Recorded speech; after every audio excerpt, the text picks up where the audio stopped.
नमस्कार, बहुत स्वागत है आपका। मैं हूं आपके साथ सुमित झा। तो ताजपोशी हो चुकी है। दूसरी बार प्रदेश के सीएम बने हैं नायब सिंह सैनी। सीएम के साथ 13 मंत्रियों ने शपथ ली। अनिल विज, कृष्णलाल पंवार, राव नरवीर बने हैं मंत्री। महिपाल ढांडा, विपुल गोयल, अरविंद शर्मा मंत्री बने हैं। श्याम सिंह राणा, रणवीर गंगवा, कृष्ण बेदी ने भी मंत्री पद की शपथ ली है। तो 13 विधायकों ने मंत्री पद की शपथ ली है और नायब सरकार आज से एक बार फिर से शुरू हो गई। नायब सरकार का गठन, दूसरी बार प्रदेश के सीएम बने हैं। हालांकि इससे पहले 56 दिनों का ही कार्यकाल था, लेकिन इस बार बड़ी जीत के साथ, एक पूर्ण बहुमत के साथ सरकार में और सरकार का प्रमुख बने हैं नायब सिंह सैनी।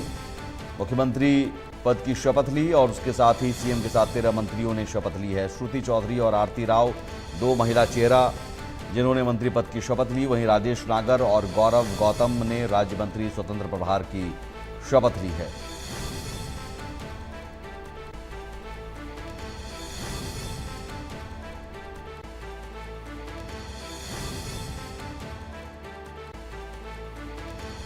में कई चेहरे नए भी हैं, कई चेहरे पुराने भी हैं। मनोहर लाल खट्टर के समय के जो मंत्री थे उन मंत्रियों को भी एक बार फिर से मौका दिया गया है, कुछ नए चेहरों को भी मौका दिया गया है।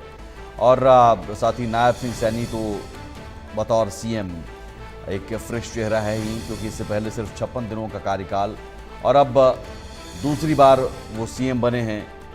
इस मौके पर तमाम जो दिग्गज हैं वो मौजूद रहे। प्रधानमंत्री नरेंद्र मोदी मौजूद रहे, गृह मंत्री अमित शाह, बीजेपी के राष्ट्रीय अध्यक्ष जेपी नड्डा, रक्षा मंत्री राजनाथ सिंह, तमाम केंद्रीय मंत्री और बीजेपी शासित राज्यों के सीएम और डिप्टी सीएम और एनडीए के जो घटक दल हैं उन घटक दलों के बड़े नेता भी मौजूद रहे। एनडीए शासित राज्यों के भी सीएम मौजूद रहे और डिप्टी सीएम मौजूद रहे, कई केंद्रीय मंत्री मौजूद रहे। तो एक शक्ति प्रदर्शन की भी यहाँ कोशिश, एनडीए का शक्ति प्रदर्शन आप इसे कह सकते हैं। इस शपथ ग्रहण समारोह के जरिए मैसेज देने की कोशिश की गई कि एनडीए पूरी तरह से एकजुट है और एकजुट होकर हम चुनाव आगे भी, जो महाराष्ट्र या झारखंड या फिर आने वाले समय में दिल्ली में होने वाले चुनाव हैं, फिर 2025 में बिहार में चुनाव होगा, उन तमाम चुनावों में एनडीए एकजुट होकर चुनाव लड़ेगा।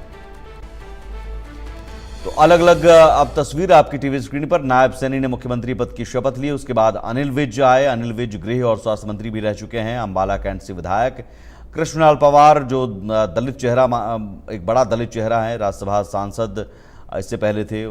हाल ही में उन्होंने इस्तीफा दिया राज्यसभा सांसद पद से, क्योंकि इस बार इसराना विधानसभा सीट से उन्होंने जीत हासिल की और विधायक बने हैं फिर से।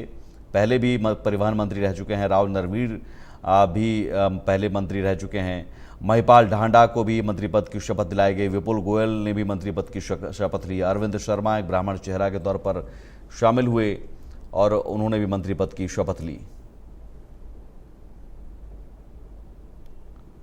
इसके अलावा कई और चेहरे, श्याम सिंह राणा भी हैं नई सरकार में। दो महिला चेहरा आप इसमें, आरती राव और श्रुति चौधरी भी जिन्होंने मंत्री पद की शपथ ली, ये अब आपके सामने। श्याम सिंह राणा, रणवीर गंगवा, कृष्ण बेदी, श्रुति चौधरी, आरती राव, राजेश नागर और गौरव गौतम ने राज्य मंत्री स्वतंत्र प्रभार के तौर पर मंत्री पद की शपथ ली और बाकी सभी ने कैबिनेट मंत्री पद की शपथ ली।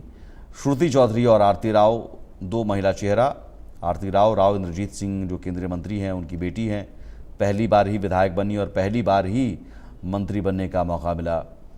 हालांकि श्रुति चौधरी जो कि पूर्व सीएम बंसीलाल की पोती हैं, उन्हें एक लंबा अनुभव हो गया है राजनीति में, सांसद भी रह चुकी हैं। कृष्ण बेदी, रणवीर गंगवा, राजेश नागर, श्याम सिंह राणा, ये तमाम जो हैं वो अनुभवी भी हैं और जातीय संतुलन बिठाने की भी कोशिश इस मंत्रिमंडल गठन के जरिए की गई है। ये वो चेहरे, इन चेहरों के जरिए तमाम जो जाति बिरादरी है उन्हें भी साधने की कोशिश की गई है।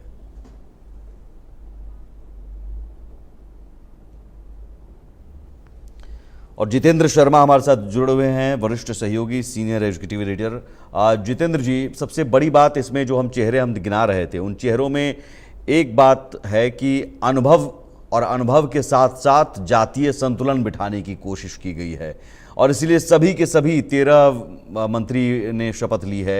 आगे कोई गुंजाइश ना रहे और पूरा ठोक बजा कर ये फैसला लिया गया है कि सभी जात बिरादरी को हम साधें। जातीय संतुलन बिठाने की ज़बरदस्त कोशिश की गई। देखिए, मैं इसमें इतना ही कहना चाहूंगा कि जिस तरह से संतुलन बैठाया, इससे अच्छा एग्जाम्पल नहीं हो सकता। सब लोगों को साथ लेकर के चलने की कोशिश जो है बीजेपी सरकार ने की है। जो अनुभवी चेहरे हैं, जो पहले सरकार में रहे भी हैं और जो चाहे पहले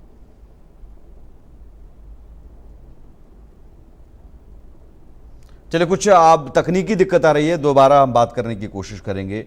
ज़रूर ये वो चेहरे हैं जिन्होंने मंत्री पद की शपथ ली हरियाणा सरकार में, नायब सिंह सैनी की सरकार में अब मंत्री के तौर पर काम करेंगे। लेकिन कई बार कोशिश हमेशा यही होती है मंत्रिमंडल गठन के वक्त कि कोई भी वर्ग या कोई भी क्षेत्र छूटे ना, और संख्या चूंकि सीमित होती है, 13 ही विधायक मंत्री पद की शपथ ले सकते हैं।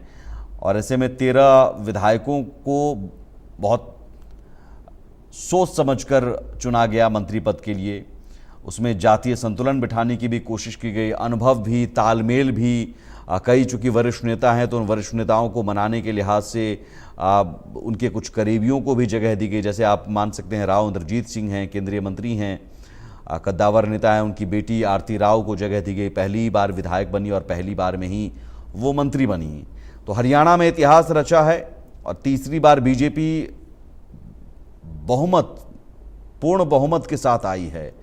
पिछली बार के मुकाबले ज़्यादा सीट, 8 सीट ज़्यादा लेकर आई, 48 सीट के साथ एक बड़ा मैंडेट मिला, एक बड़ी जीत हासिल हुई और इसलिए नायब सिंह सैनी पर दोबारा भरोसा जताया गया। और यही वजह है कि एक शपथ ग्रहण समारोह कोई मामूली समारोह नहीं था।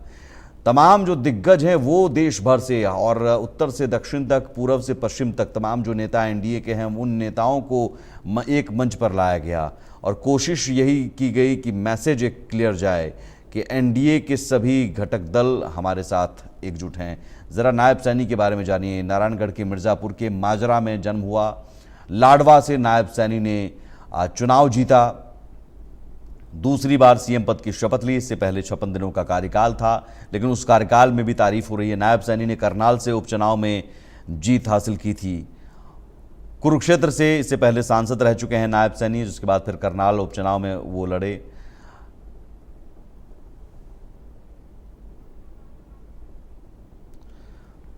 और अनिल विज के बारे में भी हमने बताया, अंबाला कैंट से वो लगातार जीत हासिल करते रहे हैं। तमाम जो पैनलिस्ट हैं हमारे साथ जुड़े हुए हैं इस वक्त, जितेंद्र शर्मा हमारे वरिष्ठ सहयोगी जुड़े हुए हैं और साथ ही कांग्रेस के प्रवक्ता हमारे साथ इस वक्त जुड़े हुए हैं वेद प्रकाश विद्रोही जी। बहुत